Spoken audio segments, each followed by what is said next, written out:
देखो हम पढ़ रहे थे अतीत में दबे पांव। हमने इस पाठ में ये पढ़ा था कि जो दो हमारे प्राचीन पुरातत्व के जो स्थल हैं मोहनजोदड़ो और हड़प्पा, जो अब पाकिस्तान में है, एक सिंध प्रांत में है और दूसरा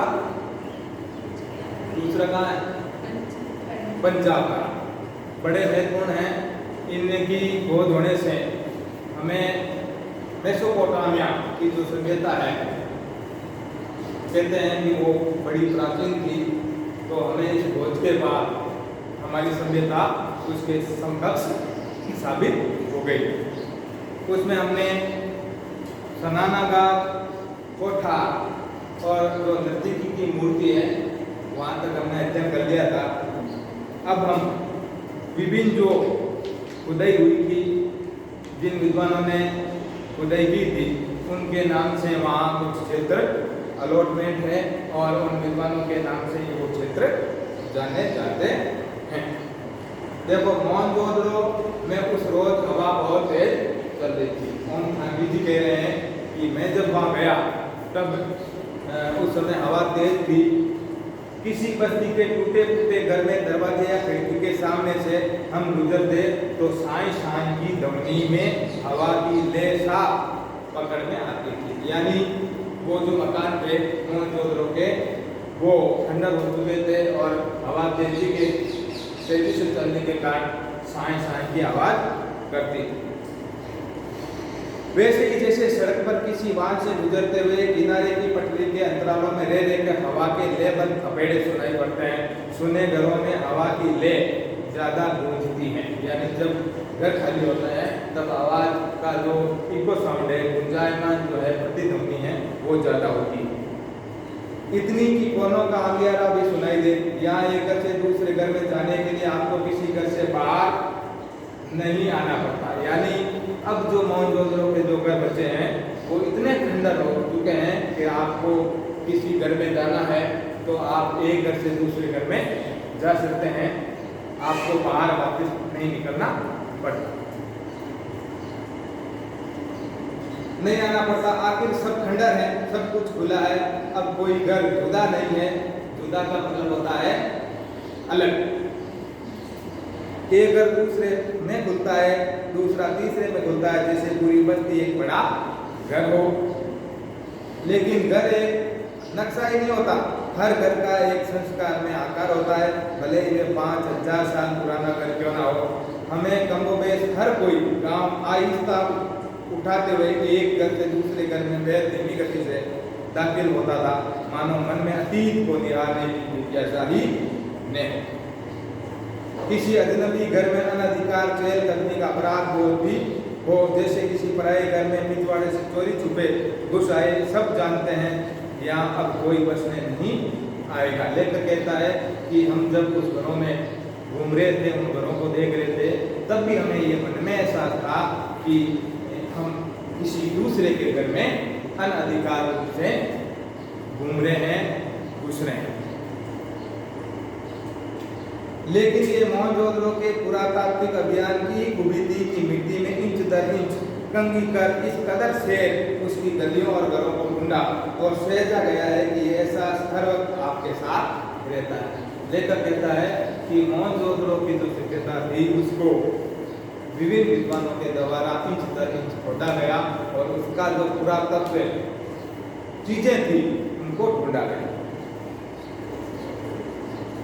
कल कोई यहाँ बसता था, जरूरी है आपकी सभ्यता परंपरा है, मगर घर आपका नहीं। अनचाहे मुझे मोहनजोदड़ो की गलियों या घरों में राजस्थान का ख्याल न आए, ऐसा नहीं हो सका।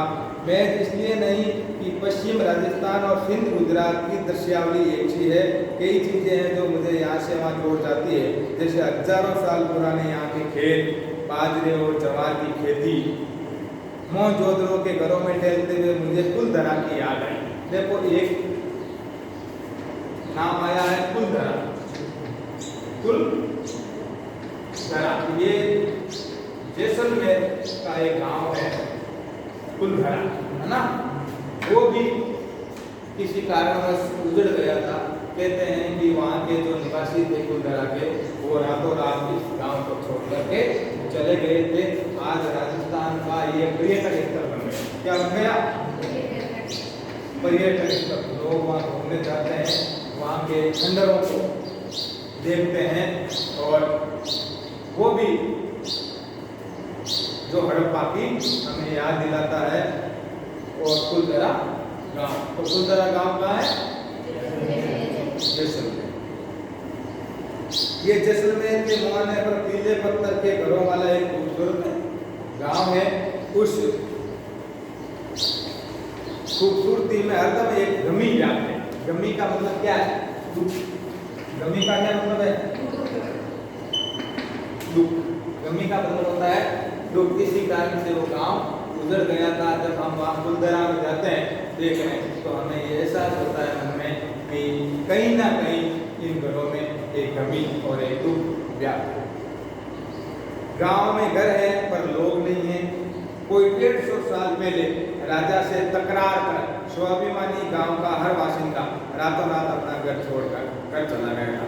कुलधरा के बारे में ऐसा कहा जाता है कि वहाँ का जो राजा था, राजा के बीच में और इस कुलधरा के गांव के निवासियों के बीच में किसी बात को लेकर के तकरार हो गई थी।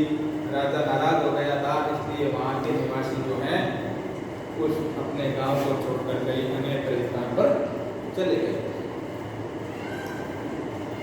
दरवाजे असबाब। असबाब जब एक शब्द आया है, असबाब, असबाब का मतलब होता है सामान। क्या होता है? सामान। जो घरेलू सामान होता है ना, वो। पीछे लोग उठा ले गए, घर खंडर हो गए पर ढेर नहीं। घरों की दीवारें, प्रवेश और खिड़कियां ऐसी है जैसे कल की बात हो। लोग निकल गए, वक्त वहीं रह गया। खंडों में उसे थाम लिया, जैसे सुबह लोग घरों से निकले हो, शायद शाम ढले लोग आने वाले हो। जब हम आ जाते हैं तब हम देखते हैं कि हमें ऐसा लगता है कि लोग किसी काम से बाहर गए हैं, शाम तक वापस आ जाए। राजस्थानी नहीं, गुजरात, पंजाब, हरियाणा में भी कुएं, कुंड, गली कुंचे, कच्ची पक्की ईंटों के कई घर भी आज वैसे मिलते हैं जैसे हजारों साल पहले हुए। जॉन मार्शल ने मोहनजोदड़ो पर 3 खंडों का एक विशद प्रबंध छपवाया। जो जॉन मार्शल थे, उन्होंने मोहनजोदड़ो पर जो खुदाई की थी, उस पर उन्होंने एक पूरा लेख लिखवाया था, एक ग्रंथ लिखवाया था। उसमें खुदाई में मिली ठोस पहियों वाली मिट्टी की गाड़ी के चित्र के साथ सिंध में पिछली सदी में बढ़ती जा रही थी उसी तरह की बैलगाड़ी का भी एक चित्र प्रकाशित है। तस्वीर से उन्होंने एक सतत परंपरा का इजहार किया। हालांकि कपानी या आरे वाले पहिए का आविष्कार बहुत पहले हो चुका था। जब मैं छोटा था, हमारे गांव में भी लकड़ी वाले ठोस पहिए बैलगाड़ी में जुड़ते थे। ओम स्थानीय कहते हैं कि मैं जब छोटा था तब ये इस प्रकार की बैलगाड़ियां हमारे गांव में थी। दुल्हन पहली दफा इसी बैलगाड़ी में ससुराल जाती थी। पुराने जमाने में क्या होता था कि यातायात के साधन थे नहीं, तो जो ब्याह शादी थी और जो दुल्हन थी उसको भी इसी बैलगाड़ियों से बिठा के घर लाते थे। यानी बारात भी बैलगाड़ियों पर जाती थी और जो दुल्हन आती थी वो भी बैलगाड़ी पर बैठकर ही आती थी। बैलगाड़ी में आने वाले पहिए जुड़ने लगे बाद में। अब तो उसमें जीप के उतारू पहिए लगते हैं। हवाई जहाज के उतारू पहिए बाजार में आने के बाद ऊंट गाड़े का भी आविष्कार हो गया। रेगिस्तान के जहाज से हवा के जहाज का एक ऐतिहासिक गठजोड़ है। अब तो जो ऊंट गाड़ा है उसमें जो वायुयान के उतारू जो पहिए होते हैं, पुराने जो पहिए हैं, वो भी लगा देते हैं। हालांकि कहना मुश्किल है कि दुल्हन की सवारी के रूप में बैलगाड़ी या ऊंट गाड़े का अब वहाँ कभी इस्तेमाल होता होगा। हमारे मेजबान ने जान दिलाया, हमारे जो मेजबान थे उन्होंने हमें जान दिलाया कि मोहनजोदड़ो का अजायब घर देखना अभी बाकी है। खंडरों से निकलकर हम उस साबुत इमारत में आ गए, लेकिन प्रदर्शित सामान आपको खंडरों से निकल आने का एहसास होने नहीं देता। अजायब घर छोटा ही है, यानी मोहनजोदड़ो में एक अजायब घर भी बना हुआ है। वहाँ पर पुरानी चीजें जो वहाँ मिली वो रखी हुई है। जैसे किसी कस्बाई स्कूल की इमारत हो, सामान भी ज़्यादा नहीं है। अहम चीजें कराची, लाहौर, दिल्ली और जो बड़ी महत्वपूर्ण थी वो जो विभिन्न संग्रहालय हैं कराची, लाहौर, दिल्ली और लंदन में है। यूँ अकेले मोहनजोदड़ो की खुदाई में निकली पंजीकृत चीज़ों की संख्या 50,000 से ज़्यादा है, यानी बहुत सारी संख्या में वहाँ से पुरातात्विक सामग्री प्राप्त हुई थी। उन सामग्रियों की कुल अगर संख्या जोड़ी जाए तो 50,000 से भी ज़्यादा होती है। मगर जो मुट्ठीभर चीजें या प्रदर्शित है पहुंची हुई सिंधु सभ्यता की झलक दिखाने को काफी है, यानी फिर भी उस अजायब घर में जो चीजें रखी गई है वो देखने पर हमें सिंधु घाटी की जो सभ्यता है उसकी मोटा मोटी जानकारी हमें मिल जाती है। तांबे और कांसे के बर्तन वहाँ हैं, मुहरे हैं, वाद्य हैं, चाक पर बने विशाल मृतपाण माटी के जो बर्तन होते हैं वो हैं, उन पर काले भूरे चित्र, चौपड़ की गोटियां हैं, दिए हैं, मापदोल के पत्थर हैं, तांबे का आईना है, मिट्टी की बैलगाड़ी और दूसरे खिलौने हैं, 2 पाटन वाली चक्की है, कंघी है, मिट्टी के कंगन है, रंग बिरंगे पत्थरों के मनकों वाले हार और पत्थरों के औजार। अजायब घर में तैनात अली नवाज बताता है उस सोने के गहने भी यहाँ हुआ करते थे जो अब चोरी हो गए। यानी वहाँ जो अजायब घर के जो वार्डन है नवाब साहब वो बताते हैं कि कुछ इनमें से सोने के गहने भी थे जो लोगों ने चोरी कर लिए, अब वो यहाँ नहीं। एक खास बात यहाँ भी महसूस करेगा, अजायब घर में प्रदर्शित चीजों में औजार तो है पर हथियार कोई नहीं है। यानी जब हम उन चीजों को देखते हैं तब औजार तो है, हथियार उनमें नहीं।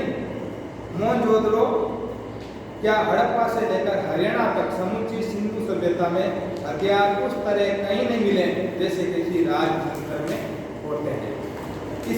इस बात को लेकर विद्वान सिंधु सभ्यता में शासन या सामाजिक प्रबंध के तौर तरीकों को समझने की कोशिश कर रहे हैं। वहाँ अनुशासन जरूर था, वहाँ जो पुरातत्ववेदी हैं, इतिहासकार हैं, वो ये कहते हैं कि कुछ ना कुछ ऐसा जरूर था कि हथियारों की कहीं जरूरत नहीं पड़ती थी और जो व्यवस्था थी वो बहुत अच्छी चलती थी। जो नगर योजना, वास्तुशिल्प, मोहरें, ठप्पों, पानी या साफ सफाई जैसी सामाजिक व्यवस्था आदि में एक रूपता तक को कायम रखे हुए थे। दूसरी बात जो सांस्कृतिक धरातल और सिंधु घाटी सभ्यता को दूसरी सभ्यताओं से अलग ला खड़ा करती है वे है प्रभुत्व या दिखावे का तेवर का नजर होना। यानी हमारी जो सभ्यता है वो दूसरी सभ्यताओं से इस बात से अलग है कि वहाँ दिखावे की कोई चीज नहीं मिली है। ऐसा नहीं है कि ये केवल दिखावे के लिए बनाई गई हो। यानी हमारा जो प्राचीन समाज था वो कितना सुसंस्कृत था वो इस बात से अंदाजा लगा सकते हैं कि दिखावे की चीज नहीं है, सारी चीजें काम की हैं और वहाँ की जो सभ्यता है वो बड़ी व्यवस्थित थी। दूसरी जगहों पर राजतंत्र या धर्मतंत्र की ताकत का प्रदर्शन करने वाले महल मिले हैं, उपासना स्थल मिले हैं, मूर्तियां और पिरामिड आदि मिले हैं। हड़प्पा संस्कृति में नए भव्य राजप्रसाद मिले हैं। यानी दूसरी जो संस्कृतियां हैं वहाँ प्रदर्शन की वस्तुएं मिली हैं। हमारी जो हड़प्पा और सिंधु घाटी की जो सभ्यता है वहाँ कोई ऐसा चिन्ह नहीं मिले हैं। हड़प्पा संस्कृति में न भव्य राजप्रसाद मिले हैं, न मंदिर मिले हैं, न राजाओं महंतों की समाधियां। यहाँ के मूर्ति शिल्प छोटे हैं और औजार भी मोहनजोदड़ो के नरेश के सिर पर जो मुकुट है शायद उससे छोटे सिर की कल्पना भी नहीं की जा सकती। अब देखो यहाँ जो मूर्ति शिल्प है यानी मूर्ति बनाने की जो कला है वो भी बड़ी छोटे स्तर पर थी, बड़ी नहीं थी। और मोहनजोदड़ो में जो नरेश अर्थात जो सम्राट का मुकुट है उससे छोटा सिरपेच का मतलब होता है साफा। सिरपेच का क्या मतलब होता है? साफा या साफा की तरह की कल्पना भी नहीं की जा सकती। और तो और उन लोगों को नावें बनावट में मिस्र की नाव जैसी होते हुए भी आकार में छोटी रही हैं। आज के मुहावरे में कह सकते हैं कि वे तो लो प्रोफाइल सभ्यता थी, लघुता में भी महत्ता अनुभव कराने वाली संस्कृति। लेकिन ये कहता है कि जो सिंधु घाटी की जो सभ्यता थी वो हमें लघुता में बहुत महत्ता प्रदर्शित करने वाली सभ्यता थी। मोहनजोदड़ो सिंधु सभ्यता का सबसे बड़ा शहर ही नहीं था, उसे साधनों और व्यवस्थाओं को देखते हुए उसे समृद्ध भी माना गया है। यानी वो जो शहर है उसे देखने पर यह पता चलता है कि ये बड़ा समृद्ध शहर रहा होगा उस समय। उसकी जो योजना है बड़ी अच्छी बनाई गई थी, उसकी जो बसावट है वो अच्छी बनाई गई थी, उसका जो व्यापार है वो उन्नत था, वहाँ की खेती उन्नति पर थी, वहाँ सभी लोग सुखी थे, ऐसा पुरातत्व वेदा जो है वो कहते हैं। फिर भी इसकी संपन्नता की बात कम हुई है, तो शायद इसलिए तो इसमें व्यवस्था का आडंबर नहीं है। दूसरी वजह यह भी है कि मोहनजोदड़ो और हड़प्पा पिछली सदी में ही उद्घाटित हो सके हैं। एक बात यह भी है कि इनकी जो फौज है वो बाद में शुरू हुई। उनकी अनबुझ लिपि अभी भी सारे देश अपने में छिपाई हुई। अब देखो यहाँ जो लिपि मिली है, सिंधु लिपि जिसे कहते हैं, वो अभी तक हमारी समझ में नहीं आए हैं। विभिन्न विद्वानों ने बहुत प्रयास किए हैं, फिर भी आज तक उनको पढ़ नहीं पाए। सिंधु घाटी के लोगों में कला या शिल्प रुचि का महत्व ज्यादा था।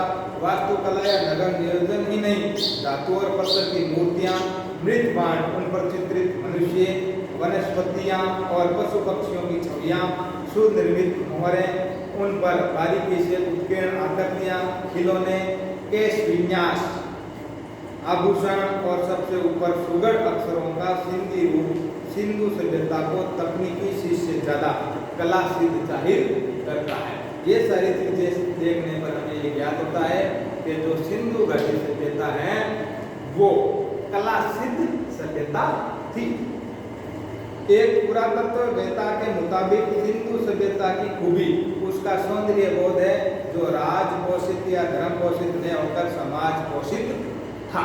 एक पुरातत्ववेत्ता तो यहाँ तक कहते हैं कि ये जो कला थी वो ना तो राज पोषित थी और ना धर्म पोषित थी, बल्कि समाज पोषित थी। समाज के द्वारा इन कलाओं को बढ़ावा दिया जाता था। शायद इसलिए आकार की विविधता की जगह उसमें कला की विविधता दिखाई देती है। अजायब घर में रखी चीजों में कुछ सुइयां भी है। खुदाई में तांबे और कांसे की तो बहुत सारी सुइयां मिली है। काशीनाथ दीक्षित को सोने की 3 सुइयां मिली थी, जिसमें एक 2 इंच लंबी थी। समझा गया कि ये बारीक कसीदे कारी का मतलब देखो, कसीदे कारी का मतलब होता है कपड़ों पर फूल चित्र अंकित करने की कला। कसीदे कारी का क्या मतलब होता है?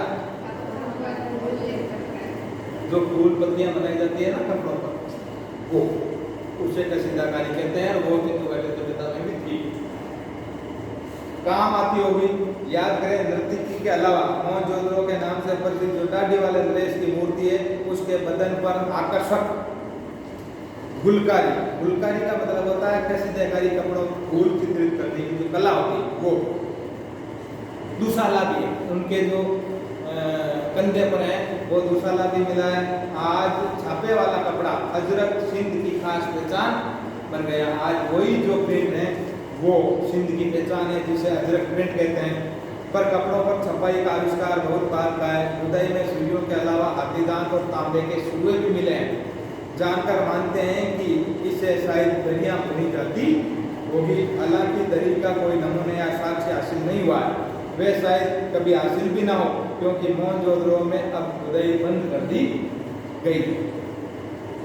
सिंधु के पानी के रिसाव से क्षार और दलदल की समस्या वहाँ पैदा हो गई है। मौजूदा खंडोरों को बचा कर रखना ये अब अपने आप में बड़ी चुनौती है। अब सिंधु घाटी सभ्यता में कोई खुदाई नहीं होती है।